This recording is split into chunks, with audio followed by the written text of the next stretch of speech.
Welcome to the Salmon Runs YouTube. Enjoy the video. You begin by making sure the essentials are met. Your EWPE Smart device is charged at least 50% and your phone has Bluetooth and location enabled.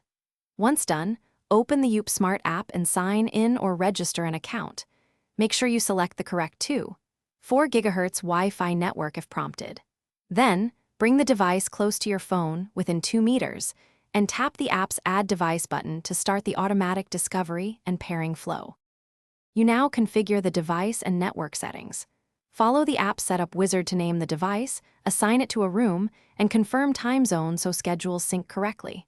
When asked, enter your Wi-Fi SSID and password. Use DHCP unless you need a static IP for advanced use. If the app offers a firmware update, install it. This fixes bugs and improves stability.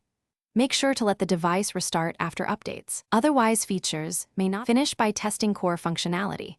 Run a manual control, create a quick schedule, and confirm notifications arrive on your phone. Once those work, link voice assistants or third-party services through the app's integrations menu so automation becomes seamless. Make sure to save any presets and backup settings when available.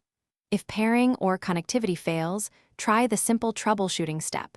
Reboot your router, power cycle the EWPE device, and perform a factory reset only if necessary.